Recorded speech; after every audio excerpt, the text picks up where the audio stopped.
আলাইকুম। সবাই কেমন আছেন? আশা করছি সবাই ভালো আছেন। আমরা ভালো আছি। আচ্ছা, আমার আম্মু পিঠা বানাবে। কি পিঠা? তেলের পিঠা। ও, তেলের পিঠা বানানোর জন্য যা যা লাগবে সব কিছু এখানে নিয়ে তারপরে বসছি। এখন হলো শুরু করবো আর কি। এটা নিলাম হলো, এটা হলো মালসা। মালসার মধ্যে প্রথমে নিব গুড়ি। গুড়ি আমার যতটুক প্রয়োজন ততটুক নিব। আর এই চাইলের গুঁড়ি এটা কিন্তু বাড়ি থেকে আনা হয়েছে, একবারে আমার আব্বার ধানের ক্ষেতের চাইলের গুঁড়ি, একবারে ফ্রেশ, কোনো ভেজাল নাই, নির্ভেজাল।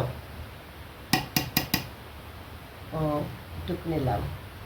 আর এই যে এইটাতে হলো গুড়, এই হলো আখের গুড়। এই গুড়ও বাড়ি থেকে আনা হয়েছে, একবারে ভেজাল নাই, নির্ভেজাল। এখন দিয়ে দিব এই গুড়।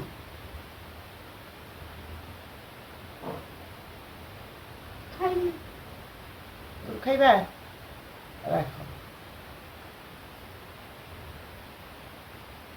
যে যেমন মিষ্টি খায় ওই পরিমাণে একটু মিষ্টি দিতে হয়। আমরা যেমন মিষ্টি খাবো ওই পরিমাণে আমি গুড়টা দিব।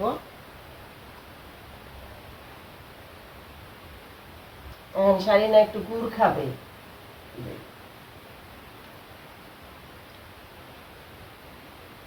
কেমন?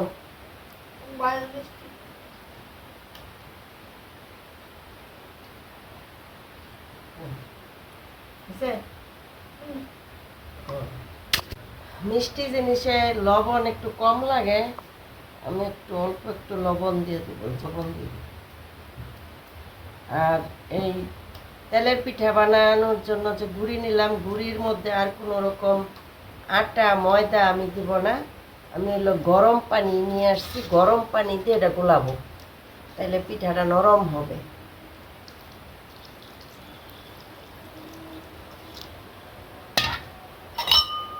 চামিচটা আমি গুলাই নেব। বাকিটুকু গুড়ি বাকি আমাদের আর লাগবে না, তো এইটুকুই হবে। গুড় ওটাকে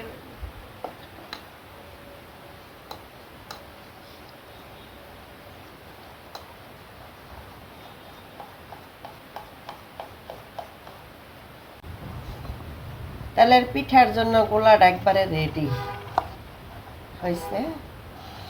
এখন চুলায় যাব বানাতে।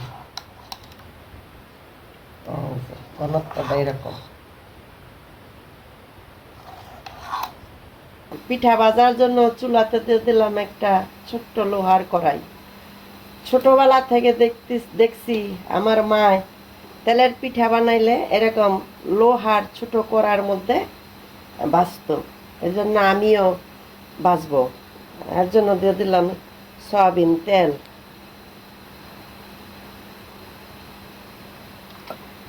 প্রথম পিঠা ভাজার আগে তেলের মধ্যে একটু লবণ দিয়ে দেখতো যে তেলটা গরম হয়েছে কিনা।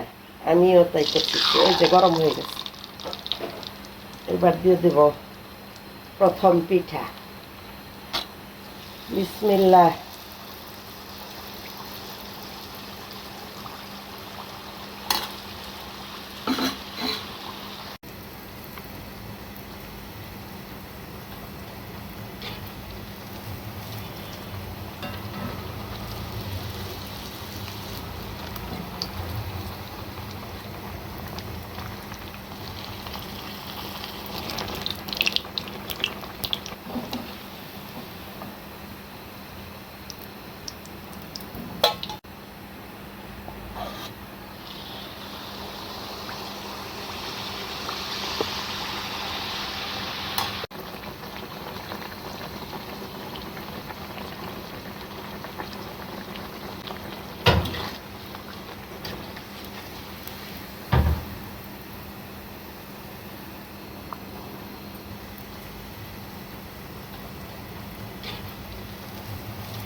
তেলের পিঠা বানানো শেষ, এটাই শেষ।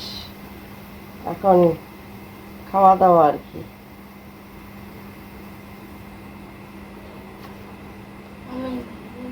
আজকের মতো পিঠা বানানো শেষ।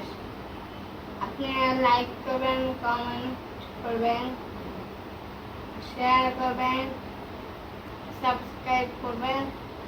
আবার দেখা হবে পরবর্তী ভিডিওতে। আল্লাহ হাফেজ।